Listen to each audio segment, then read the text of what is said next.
Hello there, fellow zombie slayers. My name is Stanley557, and here is Shieldless, a new series I plan on bringing to the channel, where I complete every single Easter egg in Black Ops 3 and 4 without a shield. This concept has come from the common criticism in BO3, especially in BO4, about how essential the shield is to the game ever since it was introduced in transit in Black Ops 2.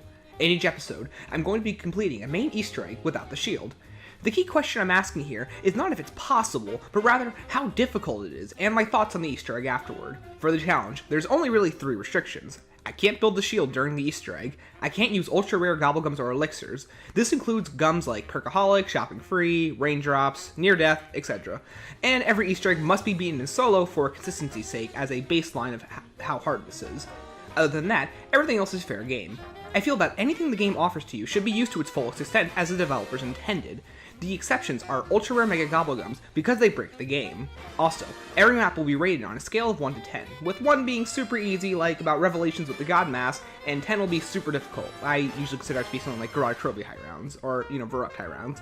Each episode is also going to be working as a pseudo-guide, kind of like how the channel Dead Meat goes through the movies that they're doing while they're doing a kill count. With that out of the way, let's begin the episode.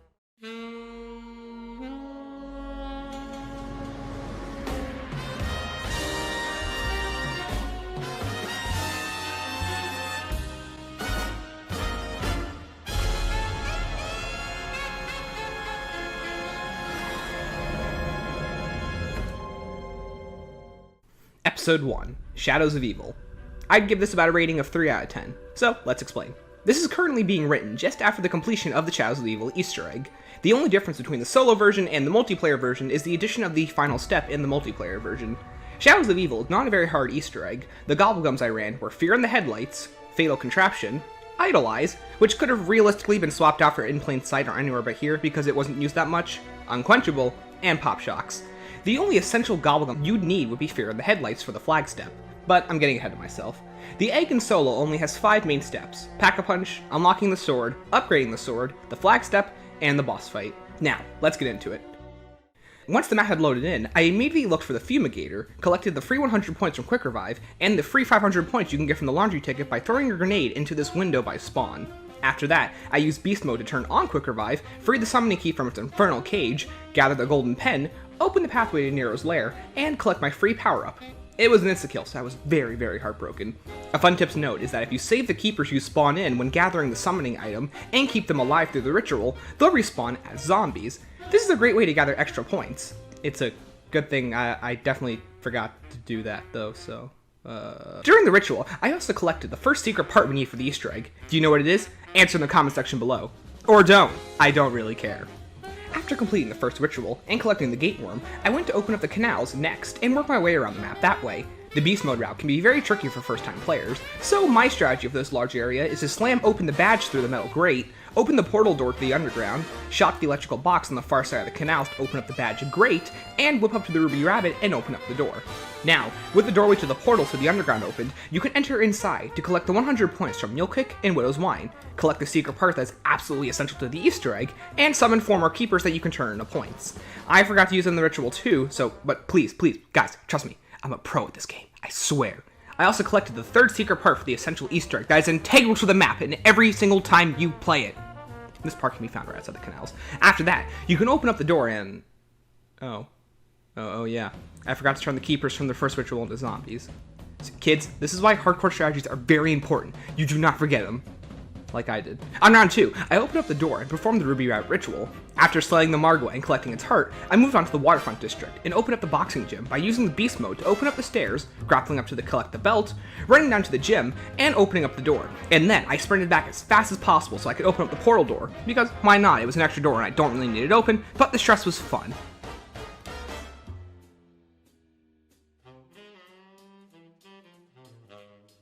The boxing gym has probably one of the hardest rituals because there really isn't a good way to train the keepers without one of them immediately popping up in front of you through the portals as you're running around the ring. So, you'll actually have to try and kill them. I know, boring. Once completed, the 3rd worm is for the taking. The final area was the Footlight District, and after opening up the door, I hopped into Beast Mode to open up the stairs, whip open the egg box, turn on double tap, collect the hairpiece, and open up the Burlesque.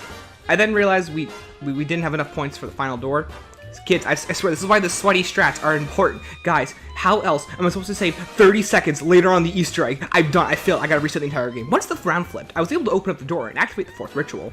Once completed, the 2nd Margwa spawned in.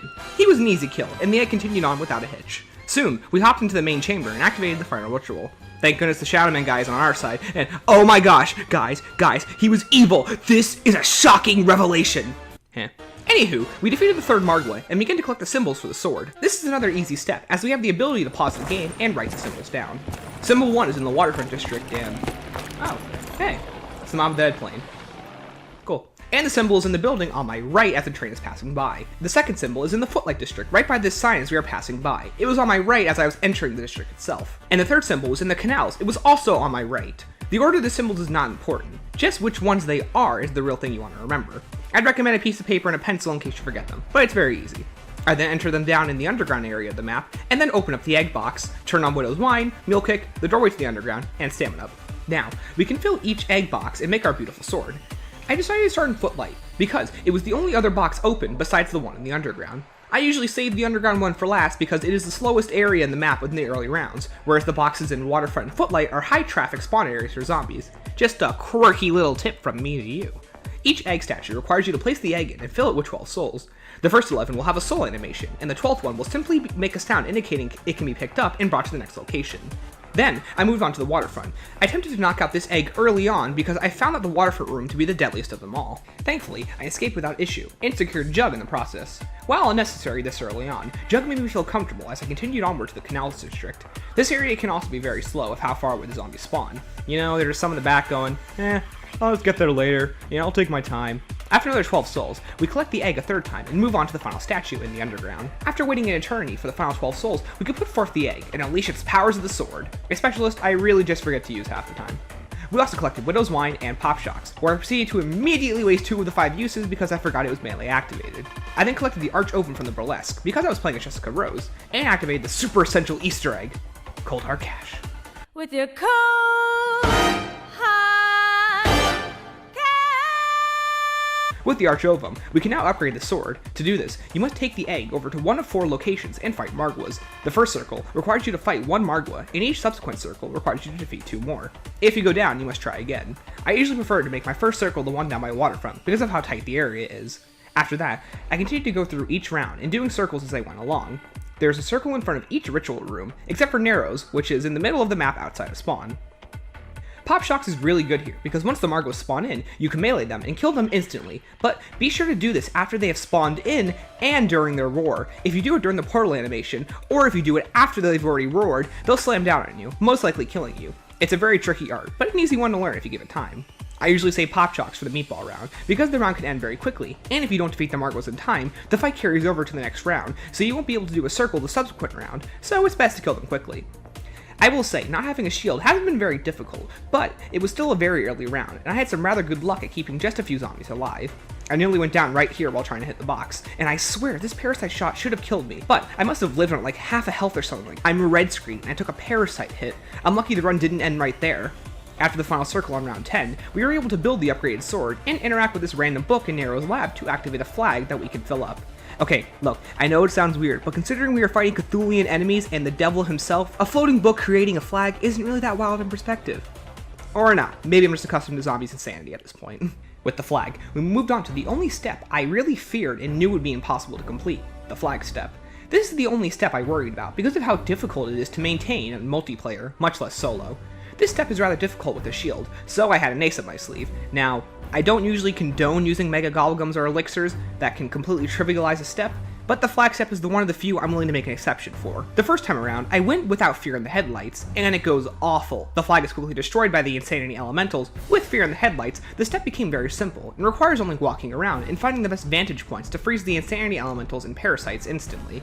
Also, the 48 Dredge was quite helpful here too.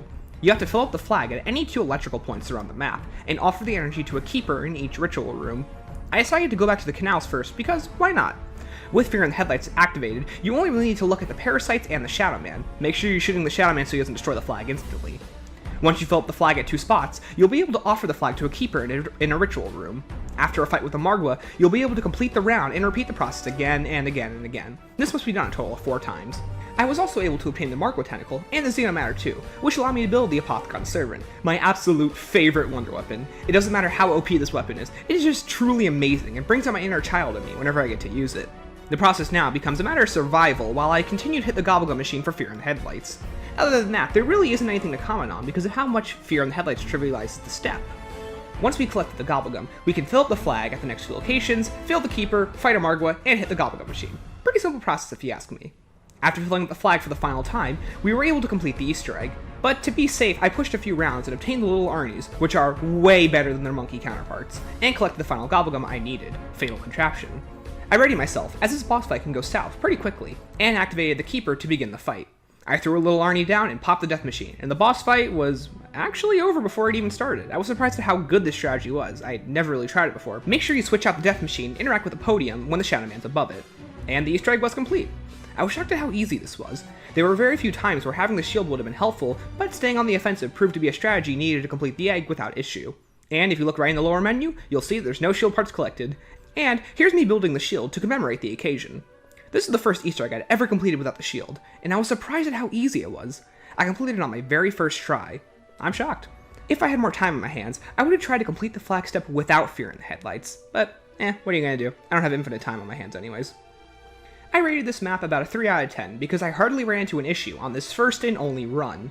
I would say this was an easy one to knock off the list. The main issues you'll probably encounter are the Margwas and the Insanity Elementals during the flag step.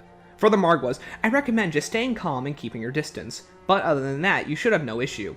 If you aren't using Fear in the Headlights or Fatal Contraption, then the egg might go up to a 4 or 5 out of 10, but that's really up to preference at that point. Thank you for watching the first episode of Shieldless. If you have any suggestions on how to improve the series, place them in the comment section below. I truly appreciate any criticism as it helps me improve these videos to be the best they can be. Anyways, thank you for watching, and remember, keep on slaying.